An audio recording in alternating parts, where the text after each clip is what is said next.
أعوذ بالله من الشيطان الرجيم. بسم الله الرحمن الرحيم. الحمد لله رب العالمين القائل فليضحكوا قليلا وليبكوا كثيرا جزاء بما كانوا يكسبون. Dan mereka ketawalah untuk tempoh yang sedikit, dan mereka akan menangis untuk tempoh yang sangat banyak, pembalasan ke atas apa yang mereka telah usahakan. Surah At-Taubah ayat 82. Wassalatu wassalamu ala Rasulillah wa ala alihi wa sahbihi wa man tabi'ahu wa nasarahu wa jahada fillahi haqqa jihadih, amma ba'd. Terima kasih pada Al-Fadhil Ustaz pengurusi majlis. Terima kasih kepada pihak Pusat Islam Sultan Mahmud Universiti Malaysia Terengganu. Terima kasih kepada seluruh tim yang bertungkus lumus bagi memastikan teknikal perjalanan program kita Ibrah Wahyu, kisah neraka daripada Juz'u Amma, dapat berjalan dengan lancar, dan seterusnya seluruh datuk-datuk, datin-datin, para profesor, para pensyarah, para dokters, juga tidak dilupakan pada adik-adik mahasiswa-mahasiswi, seluruh masyarakat daripada Terengganu, daripada luar negeri Terengganu, seluruh para penonton yang dipilih Allah Subhanahu Wa Taala untuk bersama dengan majlis Al-Quran, sebaik-baik majlis yang berlangsung di atas muka bumi pada waktu ini.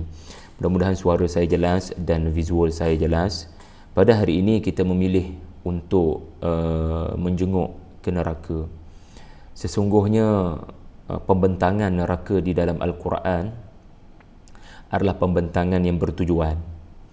Ada tujuan yang perlu kita capai di sebalik Allah Ta'ala menyebut tentang ayat-ayat neraka.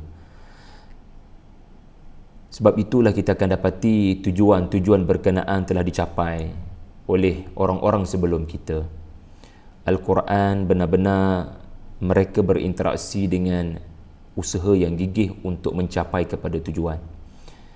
Di antara tujuan ayat-ayat neraka ini adalah untuk menyentak, untuk bukan setakat mengusik, tetapi untuk menyentak perubahan manusia.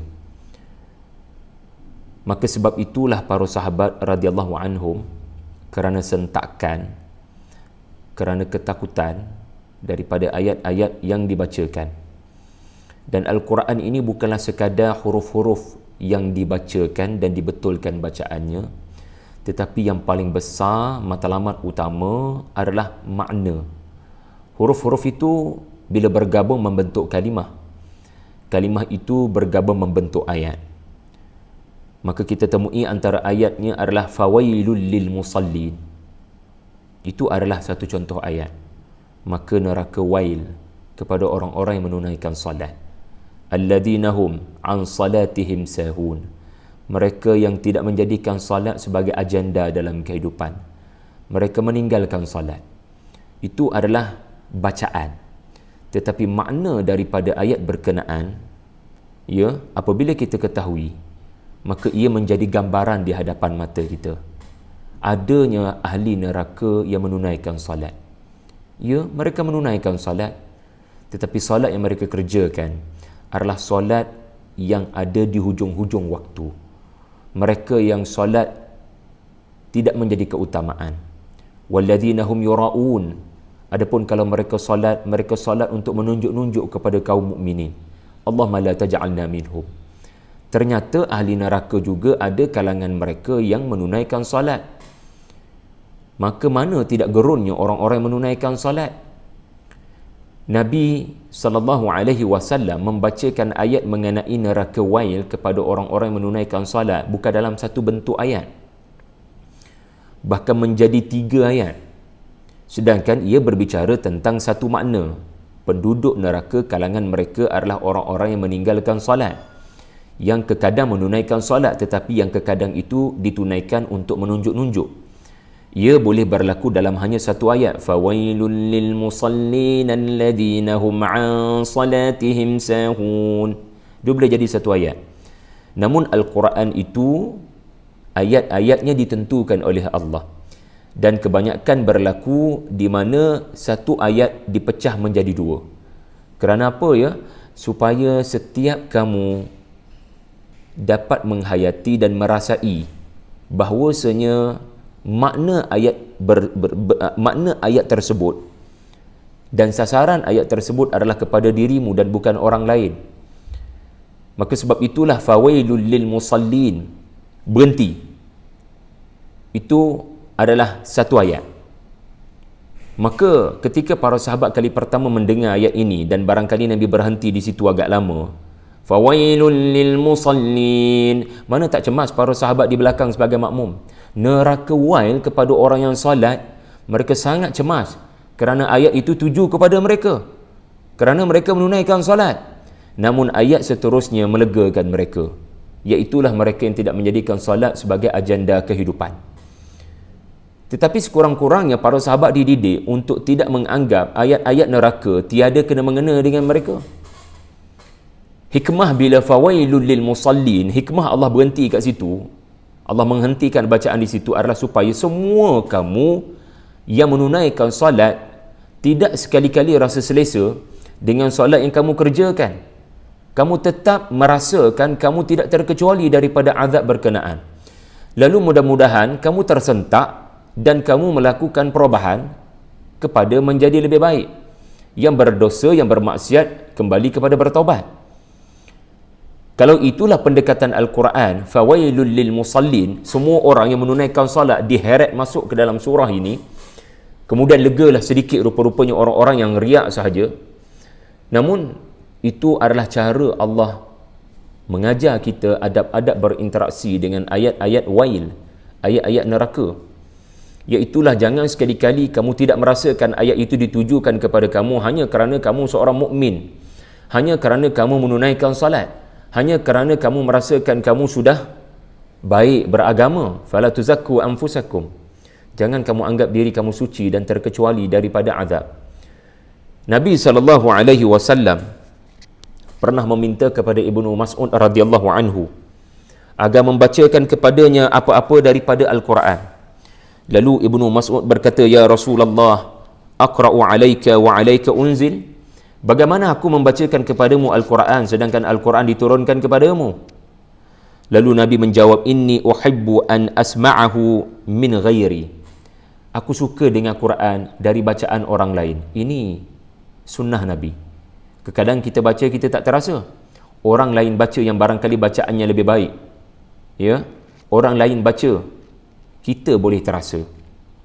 Maka Ibnu Mas'ud memilih suratul Nisa dan membacakan suratul Nisa pada 1-2 ayat sehinggalah sampai kepada ayat 40. A'udzu billahi minasyaitonir rajim. Fa kaifa idza ji'na min kulli ummatin bi syahidin wa ji'na bika 'ala haula'i syahida. Dan bagaimanakah keadaan orang kafir nanti jika kami datangkan seorang saksi, yakni Rasul dari kalangan setiap umat, dan kami datangkan engkau wahai Muhammad sallallahu alaihi wasallam sebagai saksi ke atas mereka. Apabila Ibnu Mas'ud membacakan ayat-ayat daripada suratul Nisa sampai ayat 40, Ibnu Mas'ud berkata, Nabi memerintahkan kepadanya, hasbukal an, cukup wahai Ibnu Mas'ud. Faltafatta ilaihi, dan dia memandang ke arah aku, fa idza ainahu tadrifan, dan aku mendapati air mata mengalir, ya, di pipi baginda sallallahu alaihi wasallam. Nabi menangis dengan ayat 40 surah An-Nisa, kerana ayat itu memang berbicara tentang ahwal, kedahsyatan hari di mana berhimpunnya seluruh umat, dan setiap rasul akan dibawa kepada umat dan akan ditanya oleh Allah Subhanahu wa taala, adakah engkau telah menyampaikan? Dan ia adalah satu soal yang tidak sedikit. Kalau anda baca suratul Maidah, bagaimana Allah berdialog dengan Nabi Isa bin Maryam, agak panjang lebar Allah taala bertanya kepada Rasul. Jadi Nabi menangis kerana apa yang sedang berlaku bukan Nabi dengar. Pendengaran itu menyebabkan Nabi nampak betapa dahsyatnya hari kiamat. Sebab itu kita jangan pelik sebelum Nabi tidur sallallahu alaihi wasallam, memilih surah-surah yang menyebabkan kita tertanya-tanya, kenapa Nabi memilih surah-surah yang lebih banyak bercerita tentang neraka, sedangkan baginda adalah penghulu syurga. Menurut Jabir bin Abdullah radhiyallahu anhu, aku seringkali mendapati Nabi itu tidak akan tidur melainkan dengan surah Alif Lam Mim As-Sajdah dan surah Tabaraka. Bagaimana Nabi SAW, dia tak suruh kita baca surah-surah berkenaan, tetapi dia tu penghulu syurga. Para sahabat mendapati baginda SAW tidak meninggalkan surah As-Sajdah 30 ayat dan suratul Mulk 30 ayat, sedangkan baginda penghulu syurga, kerana di dalamnya adanya ayat-ayat yang seseorang tidak sepatutnya rasa selesa, yang dia akan terkecuali. Nabi baca surah As-Sajdah, walau tara idzil mujrimuna nakisu ru'usihim 'inda rabbihim rabbana absarna wa sami'na farji'na na'mal salihan inna muqinun. Alangkah ngerinya jika kamu melihat, walau tara, kamu pasti melihat, ia belum berlaku, tetapi gambaran sudah terjadi di hadapan mata Nabi. Al-Quran adalah kitab Allah yang merentas masa. Anda tidak memerlukan kepada kenderaan tertentu untuk pergi ke masa depan. Anda hanya memerlukan Al-Quran yang diturunkan daripada Tuhan, penguasa alam dan penguasa masa. Segala yang berlaku pada masa tiada boleh bersembunyi daripada pengetahuan Allah. Masa lepas, masa sekarang, masa hadapan, semuanya tidak boleh menyembunyikan dirinya. Wal asri wal fajri wad duha. Apa yang berlaku pada waktu asar, apa yang berlaku pada waktu fajar, apa yang berlaku pada waktu waktu itu sendiri adalah pemantau kepada apa yang berlaku. Waktu itu sendiri adalah makhluk seperti CCTV yang melaporkan apa yang terjadi. Jadi alangkah ngerinya jika kamu, wahai Muhammad sallallahu alaihi wasallam, melihat orang-orang yang berdosa di hadapan itu menundukkan kepalanya di hadapan Tuhannya. Ya Tuhan kami telah melihat dan mendengar, maka kembalikanlah kami ke dunia. Nabi membaca ayat-ayat seperti itu, dan tuan-tuan tahu apakah kesannya kepada Nabi? Nabi melakukan dakwah menyelamatkan umatnya Quraisy. Kenapa? Surah As-Sajdah menyebabkan Nabi tidak meninggalkan Madinah. Kenapa Nabi membaca surah Tabaraka? Menyebabkan Nabi tidak meninggalkan Madinah. Kerana ayat-ayat di dalam surah As-Sajdah tadi menyebabkan Nabi sangat risau, ummati, ummati, ummati. Nabi sangat bimbang kalau yang berkata Rabbana absarna wa sami'na farji'na adalah kita daripada umatnya. Maka Nabi perlu melakukan sesuatu agar umatnya tidak tergolong daripada golongan yang dimaksudkan dalam ayat As-Sajdah berkenaan. Suratul Mulk Nabi membaca setiap malam, sedangkan di dalamnya ada ayat-ayat neraka. Ini mengajar kita Nabi tidak meletakkan dirinya di tempat selesa. Afala akuna abadan syakura. Nabi kadang menangis dengan ayat-ayat seperti itu, kerana Nabi sendiri bimbang dia tidak terkecuali daripada kemurkaan Allah Subhanahu wa taala.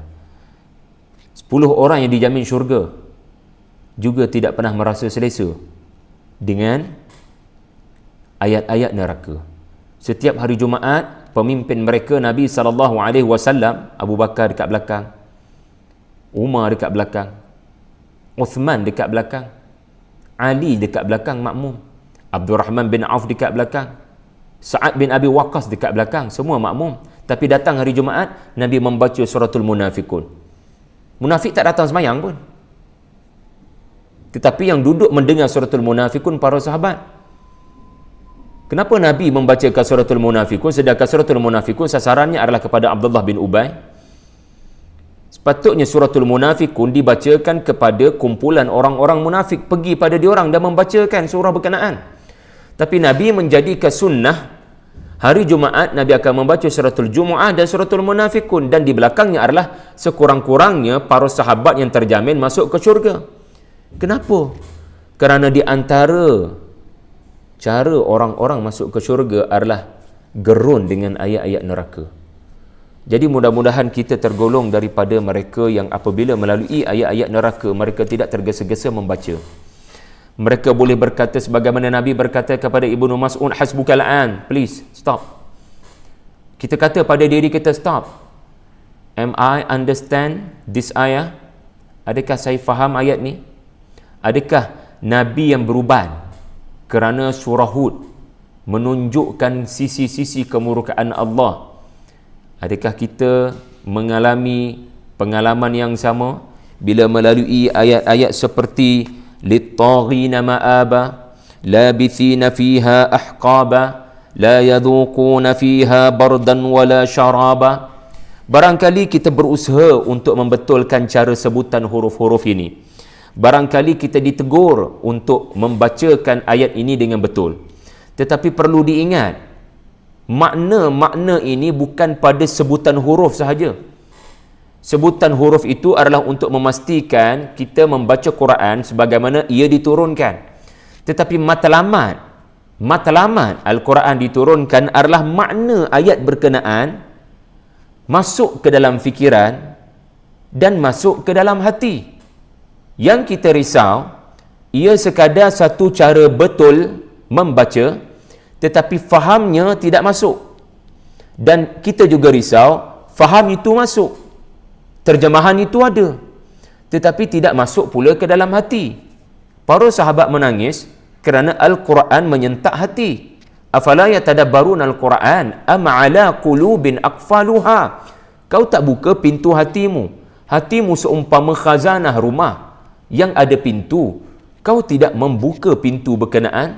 Bagaimana cahaya daripada ayat-ayat neraka boleh masuk ke dalam hatimu? Bagaimana kamu nak berubah kalau hatimu dibiarkan terkunci dalam kegelapan? Tangan, kaki, lidah, telinga semua dikawal oleh hati. Seketul daging dalam tubuh anak Adam. Bagaimana nak berubah kalau Perdana Menterinya yang bernama hati tidak diberikan cahaya? Kita lihat tuan-tuan, Abu Bakar As-Siddiq antara figura yang apabila membaca Al-Quran beliau pasti menangis. Kata Aisyah radhiyallahu anha, hadis muttafaqun alaih, kana Abu Bakar rajulan bukka'an la yamliku 'ainaihi idza qara'a al-Quran. Abu Bakar dia tak boleh kawal mata dia bila membaca Quran. Dia sangat mudah menangis apabila membaca mana-mana ayat Al-Quran. Pada satu hari menjelang kewafatan Nabi sallallahu alaihi wasallam, Nabi memerintahkan agar imam digantikan oleh Abu Bakar. Muru Abu Bakrin yusalli bin nas, kata Nabi kepada Aisyah radhiyallahu anha ummul mukminin. Lalu Aisyah memberikan komentarnya, Aisyah memberikan pendapatnya, inna Abu Bakar idza qama fi maqamik lam yusmi'in nasa minal buka. Famur Umara falyusalli bin nas. Wahai Rasulullah sallallahu alaihi wasallam, Abu Bakar apabila menggantikan tempatmu sebagai imam, dia memang menangis, cumanya orang di belakang tak perasan dia menangis. Dia menyembunyikan tangisannya. Air mata ni tuan-tuan tak payah tunjuk kat orang kita menangis. Kalau kita insafkan, tak payah tunjuk kat orang. Nak tunjuk buat apa? Tunjuk pada Allah. Kali terakhir kita menangis bila? Masa kita baca Quran. Bila kali terakhir kita menangis? Dan Abu Bakar, Aisyah cadang Umar. Karena Umar, kalau dia menangis, dia dah tak fikir dah siapa kat belakang. Dia akan menangis betul-betul. Satu waktu subuh, Umar membaca surah Yusuf. Umar ni selalu baca surah Yusuf bila mengimamkan fardu subuh sebagai khalifah.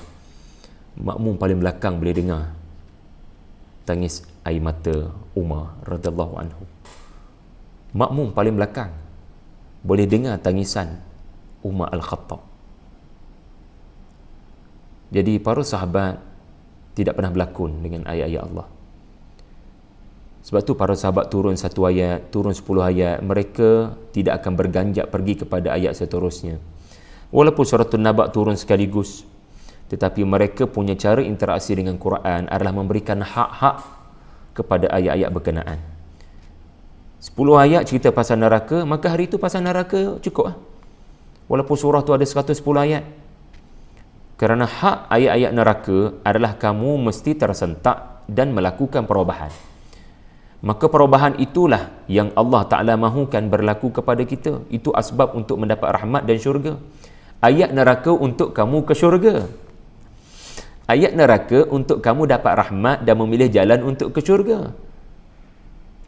Sebab itulah dalam surah Ar-Rahman, walaupun ayat-ayat neraka ada, فَإِذَا انْشَقَّتِ السَّمَاء فَكَانَتْ وَرْدَةً كَالدِّهَانِ, ya, tetapi di hujung ayat-ayat neraka, setiap ayat-ayat neraka dalam surah Ar-Rahman adalah فَبِأَيِّ آلَاءِ رَبِّكُمَا تُكَذِّبَانِ. Ada orang tanya saya, macam mana ayat neraka boleh jadi nikmat, Ustaz? Ayat neraka boleh jadi nikmat? Mana boleh? Ayat neraka bukan ayat nikmat, ayat menyebabkan kita rasa takut. Sebenarnya takut itulah nikmat. Anugerah Allah kepada kamu antaranya adalah kamu takut kepada neraka. Bukan semua orang ada perasaan takut kepada neraka. Orang yang curang dalam berniaga, itu tanda dia tidak takut kepada neraka. Orang yang berzina, itu tanda dia tidak takut pada neraka. Tahu dengan mahu ada beza. Orang yang tahu tentang neraka, barangkali kita semua yang ada Quran terjemahan. Tetapi yang mahu berubah agar tidak masuk ke dalam ayat-ayat berkenaan, itu tidak semua. Jadi pada hari ini izinkan saya membantu sedikit, ya, pada memaparkan beberapa gambaran daripada suratu An-Naba hinggalah kepada suratul Masad. Ada beberapa surah yang menyebut tentang neraka. Siapa yang bercakap tentang neraka di dalam surah-surah ini, pencipta neraka sendiri. Maka bila yang mencipta neraka menerangkan tentang neraka, maka adakah yang lebih pakar untuk menerangkan tentang neraka melainkan dia? Maka sepatutnya kalau satu filem, orang yang masuk ke pawagam tengok filem berkenaan boleh menangis, kita pula tidak menangis. Ini bukan menunjukkan masalah filem. Ini masalah kita yang masuk ke dalam pawagam lalu tertidur. Betapa ramai dari kalangan kita yang tidur hatinya bila membaca ayat-ayat neraka. Orang lain boleh menangis, kenapa aku tidak menangis? Abu Bakar boleh menangis, kenapa aku tidak menangis? Pasti ada sesuatu yang tidak kena semasa aku menonton, ya, atau aku sebenarnya tidak menonton pun, aku hanya masuk letak tubuh aku dalam pawagam berkenaan dan aku tidak pun melihat, aku tutup mata aku. Betapa ramai dari kalangan kita bila membaca Al-Quran, mata hatinya tertutup. Jadi marilah kita lakukan perubahan. Baiklah, kita ambil satu contoh. Kita mulakan daripada suratul Naba, iaitulah pada ayat 21 hingga 26. Inna jahannama kanat mirsada. Perkataan mirsada menunjukkan setiap pukulan daripada api neraka Jahannam adalah bersifat kejutan. Anda tak akan menjangkakan munculnya percikan ataupun hentaman hatam dari api neraka. Ia akan datang dari arah yang anda tidak duga. Tafsiran ayat ini antaranya adalah anda boleh melarikan diri dalam neraka, tetapi nak ke mana? Fa'aina tadhhabun? Akan tiba-tiba muncul dari arah yang tidak diduga hantu-hantu yang sangat menakutkan. Khazanatu, penjaga malaikat dengan cemetinya. Zabaniyah yang 19, yang akan memastikan kamu tidak akan dapat keluar daripada sini. Semakin kau mahu keluar, semakin kau ditarik masuk ke dalam. Lebih baik jangan bergerak. Kullama aradu an yakhruju minha u'idu fiha. Baru berniat nak keluar tu Allah tarik terus masuk ke dalam balik. Kullama aradu, bukan kullama kharaju, kullama ukhriju. Kullama aradu, baru berniat. Baru nak berniat, terus ditarik lebih rapat dengan neraka yang membaham. Kalau lari pun larilah. Tiba-tiba meresat. Allah menyebut neraka Jahannam bersifat ambush. Dia akan menyerangmu dari arah yang tidak diduga. Kau tak akan menjangkakan ia muncul di hadapanmu. Mirsada artinya kemunculan tiba-tiba secara mengejut. Dan ia berada dalam keadaan singa yang sangat lapar. Api neraka ni bukan api macam dunia. Ia adalah api makhluk hidup. Ia ada suara, ia ada tenaga, ia ada tangan untuk memukul, ia ada pelbagai yang mempunyai sifat-sifat untuk menyeksa. Bacalah suratul Mulk, di mana takadu tamayyazu minal ghaiz. Bagaimana neraka marah? Bukan setakat malaikat Zabaniyah sahaja marah. Alaiha malaikatun syidad, alaiha malaikatun ghilazun syidadun la ya'suna Allah ma amarahum. Malaikat yang sangat keras bersama dengan neraka yang sangat keras. Itu satu contoh ayat. Para sahabat bila lalu ayat-ayat begini, mereka tidak terus membaca ayat-ayat seterusnya, melainkan mengharapkan agar Allah lindungi aku daripada kemurkaan-Mu. Allahumma inni a'udzubika min sakhatika wan nar. Allahumma rahmatak. Allahumma rahmatak. Berikanlah rahmat-Mu wahai Allah. Lit-taghina ma'aba, labithina fiha ahqaba. Mereka akan terkurung, tidak keluar di dalam neraka Jahannam, ahqaba, untuk hukup-hukup. Satu hukup 70 tahun. Ahqaban maknanya another 70 tahun. Another 70 tahun. Habis satu period, datang period baru 70 tahun.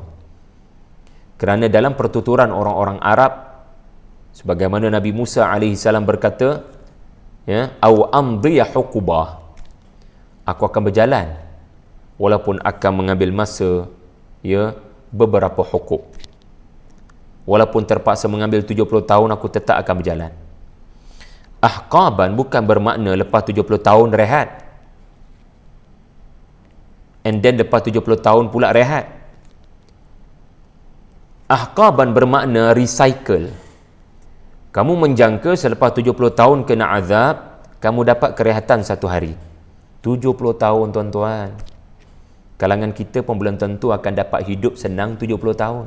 Ini bukan hidup senang, ini hidup terkurung di tempat yang penuh api yang tidak dapat melarikan diri 70 tahun. Okey, anda, saya barangkali menjangkakan adalah rehat lepas 70 tahun dalam api. Tetapi datang pengumuman, selamat datang for the next 70 tahun. Datang pula for the next 70 tahun. 70 tahun bukan bermaksud batas.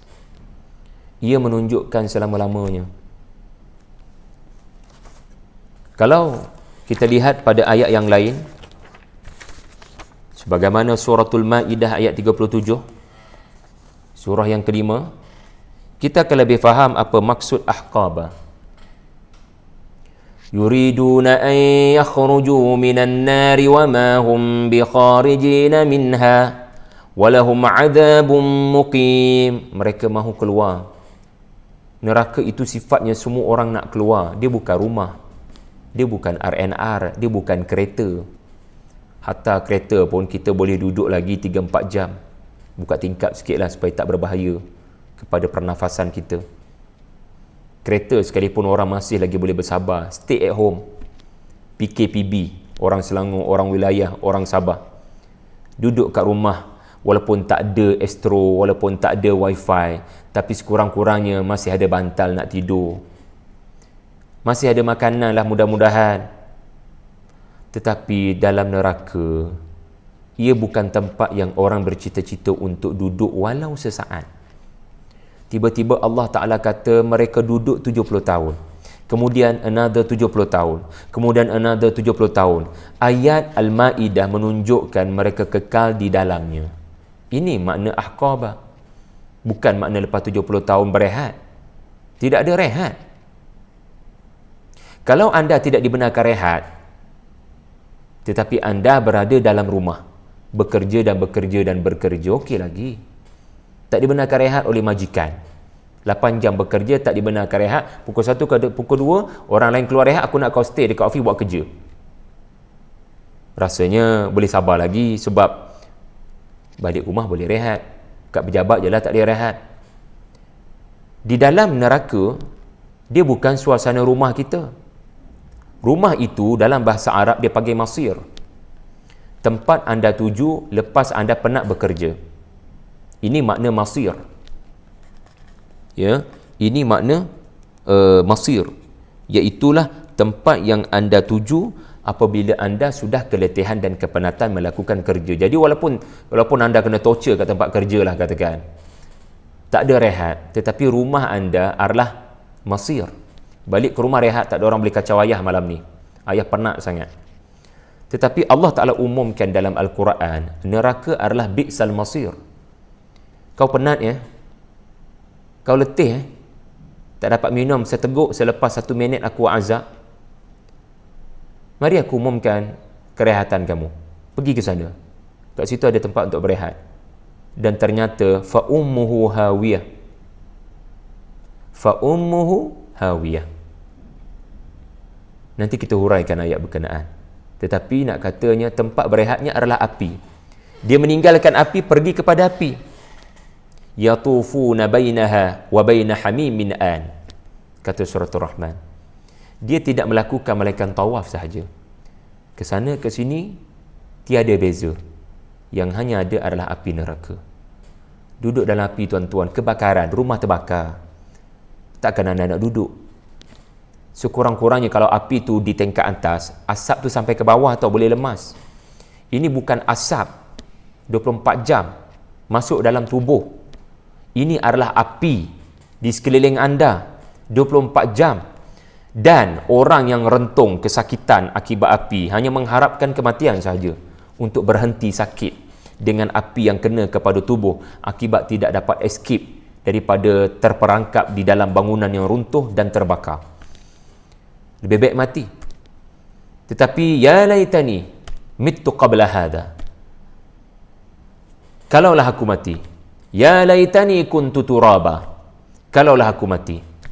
Ya, yad'u thubura. Mana kematian datanglah kepada saya. Kesakitan neraka tidak membawa kematian. Kesakitan neraka adalah kesakitan yang tidak pernah dirasakan manusia di dunia.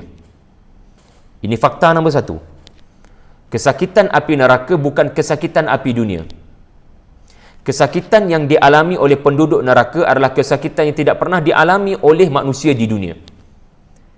Dan kesakitan di alam neraka adalah kesakitan yang tidak menyebabkan kematian. Kesakitan yang tidak akan menyebabkan kematian memang sakitlah. Dan tidak juga menyebabkan kehidupan. ثُمَّ لَا يَمُوتُ فِيهَا وَلَا يَحْيَا. Suratul A'la, juz'u amma. Dia tak akan mati sebagaimana dia tak akan dapat hidup. Apa makna? Mati pun tak dapat. Kerana mati ni kerehatan bagi kita. Sakit puluhan tahun, akhirnya mati. Kita kata apa? Ayah dah berehat. Alhamdulillah. Ayah dah pergi dah berehat. Ya. Tetapi hakikat di akhirat, hidup pun tak boleh, mati pun tak boleh. Baiklah. Kita lihat pula ayat seterusnya, ya, Puan Zarith Elda, ya. Possible ke Allah Ar-Rahim keluarkan kita daripada neraka kerana rayuan kita yang bersungguh-sungguh, seperti Allah boleh keluarkan syaitan daripada syurga? Wallahu a'lam. Mudah-mudahan saya ada kesempatan untuk jawab. Tapi yang pasti surah sebelum tidur memberitahu, ya, makin kuat kita bersungguh meminta, makin murka Allah Ta'ala. فَاعْتَرَفُوا بِذَنْبِهِمْ فَسُحْقًا لِأَصْحَابِ السَّعِيرِ. ya, makin mereka merayu, makin mereka bertaubat dalam neraka, Allah Ta'ala makin murka, bertambah murka. Bebek jangan cakap apa-apa. Masalahnya dalam neraka, kita nak bercakap, kita nak merayu, kita nak merintih. Jadi Puan Zarith, ya, barangkali kita ada timbul banyak soalan. Ustaz, boleh tak kawan baik saya dulu di dunia tapi saya dapati dia dekat neraka, saya nak selamatkan dia? Ustaz, boleh tak mak ayah selamatkan anaknya dalam neraka? Soalan yang samalah, boleh tak Nabi Nuh selamatkan isterinya dalam neraka? Boleh tak isteri Nabi Lut diselamatkan oleh suaminya dalam neraka? Allah Ta'ala sebut secara direct, tidak ada yang boleh bagi syafaat kerana you deserve it. Tidak ada yang boleh memberikan syafaat, dan syafaat ini hanya berlaku, ya, Nabi SAW memberi syafaat di pada mahsyar hanya kepada pendosa dari kalangan umatnya. Dan berita gembira juga suratul Mulk, pembaca suratul Mulk, berdasarkan hadis yang sahih, antara fadilatnya adalah dia akan melakukan apa jua cara untuk membela pembacanya hingga ia masuk ke syurga. Jadi adalah lebih baik kita berfikir kita di dunia sekarang, belum ke neraka. Di neraka nanti barangkali kita ada banyak soalan, macam mana kawan saya, korin saya.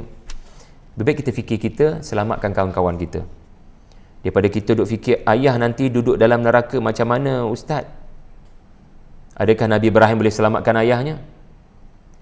Jadi daripada kita berfikir tentang benda nak jadi ke depan, lebih baik kita sibukkan diri dengan membuat bekalan. Daripada kita bertanya macam mana nasib ayah saya, macam mana nasib orang-orang tersayang dalam neraka, lebih baik kita selamatkan orang tersayang sekarang, sehingga akhirnya mereka mati dengan la ilaha illallah. Mati dengan la ilaha illallah itu matlamat kita, insya-Allah ada rahmat Allah di situ. Ya, tuan-tuan puan-puan sekalian, la yadhuquna fiha bardan wala syaraba, ayat 24 suratul Naba. Ya, la yadhuquna fiha bardan wala syaraba, mereka tidak akan mengecapi bardan. Bardan ini terjemahan kita kata sejuk, tetapi menurut ahli-ahli tafsir juga ia adalah bermakna tidur.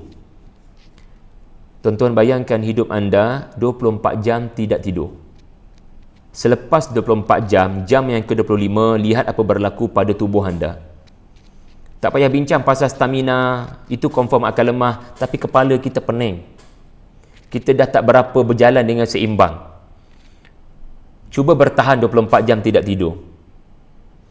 Dan kalau anda tidak tidur untuk tempoh 24 jam, tetapi tidak ada apa-apa berlaku, sekurang-kurangnya masih boleh duduk berehat. Masalahnya adalah penduduk neraka tidak akan ada waktu rehat, dan mereka tak akan dapat mengecapi bardan walau sesaat. Ini fakta seterusnya. La yadhuquna, mereka tak akan dapat rasa tidur, nak berehat, menarik nafas lega, walaupun hanya untuk sesaat, untuk 1 minit. Adakah kita tidak gerun dengan ayat-ayat begini? Kita ajar apa pada diri kita? Kalau anak-anak kita dah habis baca muqaddam sampai suratul Naba, maka huraikanlah ayat-ayat 24 ini kepada anak-anak kita. Kalau kita tak mampu hurai, minta tolong orang-orang yang ada pengetahuan untuk hurai. Saya buat daurah secara online tentang jampi, juzuk amma untuk masyarakat dan pendidik, agar membantu anak-anak faham beberapa ayat-ayat penting dalam juzuk amma. Kita ambillah daripada mana-mana yang ada kefahaman ilmu tentang Al-Quran. YouTube pun ada, ya, Facebook pun ramai ustaz-ustazah yang menghuraikan. Illa hamiman wa ghassaqa. Ghassaqa antara minuman ahli syurga. Maafkan saya. Ghassaqa adalah satu-satunya, dia ada 2-3 minuman, tetapi antara minuman ahli-ahli neraka adalah air yang menitik daripada tubuh mereka sendiri. Dan air itu bukan sebarangan air, ia adalah nanah cair daripada luka-luka seluruh badan akibat terkena api. Kulit ini adalah kulit yang akan merasai api neraka. Allah bukan sediakan apa-apa baju keselamatan seperti baju uniform bomber. Tidak ada sebarang pakaian kepada penduduk neraka.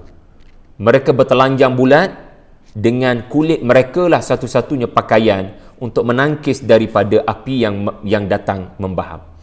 Dan pasti bila terkena api, mencair kulit ini. Dan ia barangkali terbiar beberapa lama, sebagaimana luka yang terbiar tidak dibersihkan, lalu menghasilkan nanah. Nanah itu ada air kuning-kuning tu yang sangat busuk, yang sangat mudarat. Itulah satu-satunya minuman kepada ahli neraka, tubuh mereka ataupun tubuh orang lain, yang mana air yang ada di atas lantai, air peluh, air nanah, itulah kerana terdesak memerlukan seteguk dua air, maka itulah minuman mereka. Allahu Akbar. Dan lebih menyakitkan mental penduduk neraka adalah ketika mereka mencari-cari seteguk air, mereka akan diperlihat dan dipertontonkan ahli-ahli syurga yang meminum kafura, yang meminum zanjabila, yang meminum air sungai-sungai mengalir di bawah kaki mereka, yang menikmati nikmat di dalam syurga. So ada dua kesakitan. Kesakitan neraka dan kesakitan melihat penduduk syurga. Jazaan wifaqa, jangan kata yang tak elok pada Allah. Kamu sudah diberikan pesan. Allah Ta'ala tak akan memasukkan seseorang ke dalam neraka melainkan telah diberi peringatan berkali-kali. Ingat, di akhirat nanti kita hanya akan dapat dua sahaja. Sama ada kerahmatan Allah atau keadilan Allah. Pertama sekali, ada orang dapat rahmat Allah, maka dengan rahmat Allah dia ke syurga. Allahumma ja'alna minhum. Kerana syurga ini tidak layak untuk kita. Kita hidup 40 tahun, takkanlah syurga patut lebih daripada 40 tahun. Kalau nak bermain soal adil, maka 40 tahun hidup, 40 tahun je lah syurga, and then mati, tak ada kematian, tak ada kehidupan dah. Tapi Allah Ta'ala menjadikan, walaupun kamu hidup 40 tahun, kamu dapat syurga untuk selama-lamanya. Ini menandakan rahmat. Dan kamu akan dapat kehidupan yang jauh lebih baik, khairun wa abqa, yang jauh lebih baik daripada dunia. Amalan kamu tidak melayakkan kamu masuk untuk mendapat nikmat syurga, tetapi kerana rahmat Allah, Allah Ta'ala nak beri. Tetapi penduduk neraka, mereka akan diberikan keadilan Allah. Sebelum satu orang pergi ke neraka, sebab itu kena dengar juzuk amma UMT sebelum ni, Allah Ta'ala akan hisap satu persatu setiap detik para pendosa. Sebab itulah sangat lama dia berada di dalam mahkamah.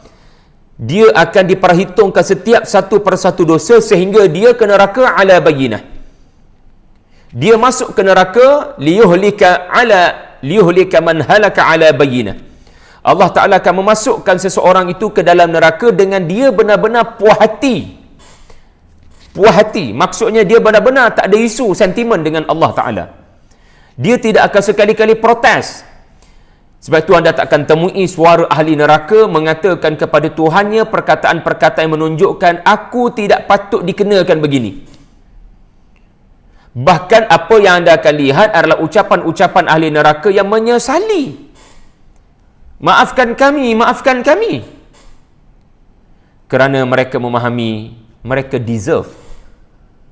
Allah tak akan masukkan seseorang ke neraka melainkan setelah diberikan peringatan berkali-kali. Jadi tuan-tuan, ambil peringatan. Bila orang bagi peringatan, lakukan perubahan, banyakkan bertaubat. Mudah-mudahan Allah bagi rahmat. Satu perkara saya nak sebutkan di sini, jangan petik-petik ayat Quran, supaya we put the text into the context. Hari ini kita memilih ayat-ayat neraka. Tetapi soalan anda barangkali berlega kepada takutnya neraka sampai putus asa.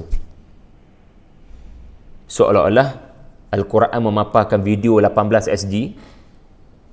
Al-Quran seperti memaparkan aksi-aksi manusia kena sembelih, manusia dipukul dengan batu, lalu kita jadi trauma, putus asa, takut sampai tak nak dah buka Quran. Kalau jadi macam tu, kita sudah misunderstanding. Sebab itu walaupun pendekatan kita memilih topik-topik tertentu daripada juzuk amma dipanggil tafsir tematik, tafsir maudhu'i, tetapi pendekatan seseorang apabila berinteraksi dengan Quran adalah dia mesti baca daripada awal, to get the point. Orang yang membaca ayat-ayat neraka daripada Bismillahirrahmanirrahim sampailah sadaqallahul azim, insya-Allah dia tak akan jadi macam kategori orang yang saya sebutkan tadi, yang beranggapan Al-Quran hanya memaparkan aksi-aksi menakutkan without solution, without recommendation. No, Quran kalau dah nama surah, mesejnya sempurna. Kalau setakat memberitahu pasal neraka, ini belum sempurna. Sebab tu tak ada dalam Quran, tak ada dalam Quran satu surah yang dari A to Z hanya pasal neraka sahaja. Hatta suratul Masad, alang-alang kita dah mulakan dengan surah pertama juzuk amma, kita pergi pada surah yang terakhir juzuk amma yang bercakap tentang neraka. Anda baca ayat 1 hingga ayat 5. Allah Ta'ala tak jadikan ayat 1 hingga 5 ayat pasal neraka je. Barangkali kita beranggapan begitu, kerana Abu Lahab dan isterinya Allah Ta'ala papa dalam surah yang ke-111 ini mereka berada dalam neraka. Tapi sebenarnya kalau kita perhatikan dengan teliti, bukan semua ayat neraka. So put the text into the context. Allah Ta'ala masih memberitahu jalan keluar daripada neraka. Keluarlah daripada neraka dengan membaca ayat-ayat neraka. Jangan kamu nak keluar daripada neraka bila neraka depan mata. Keluarlah daripada neraka bila kamu lalu ayat-ayat neraka. Jangan kamu nak keluar daripada neraka bila neraka depan mata. Itu sudah terlambat. Jadi, sebagai contoh suratul Masad, Allah tak biar kita hanya tahu neraka without understanding what's the point. Maka kalau kita baca daripada ayat 1 sampai ayat 5, kita akan dapat kefahaman yang komprehensif. Antaranya adalah antara cara nak keluar daripada neraka, jangan melakukan hammalatal hatabi wa imra'atuhu hammalatal hatab. Jadi ini bukan sekadar bicara tentang neraka, ini juga bicara tentang perangai yang membawa kepada neraka. Dan Al-Quran ditujukan pada kita agar kita meninggalkan perangai hammalatal hatabi. Membaca ayat 4 menyebabkan sepatutnya kita bertanya, ada tak aku karakter hammalatal hatabi? Lalu jadilah kita orang yang menjauhi perangai-perangai hammalatal hatabi di Facebook, di Instagram, di Twitter. Apa makna hammalatal hatabi, Ustaz? Kalau kita merujuk kepada tafsir,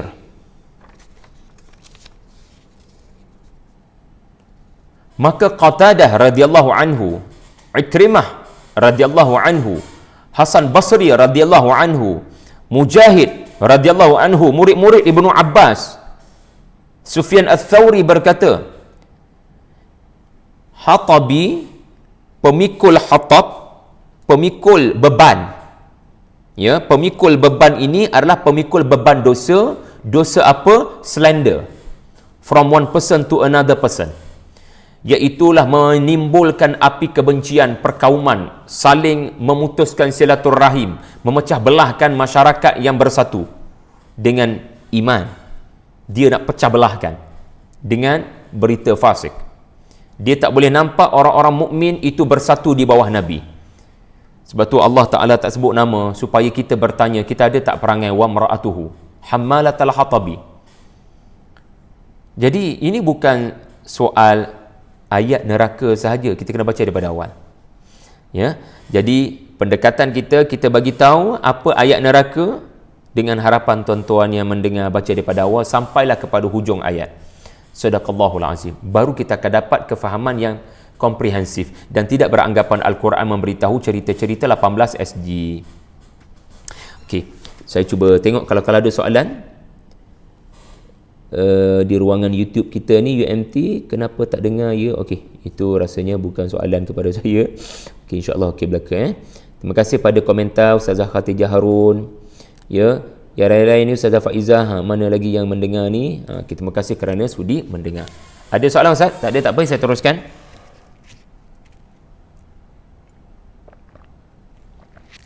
Belum ada.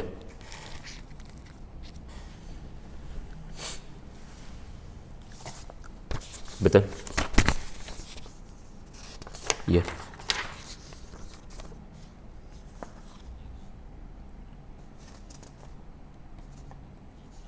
Mudah-mudahan, alhamdulillah.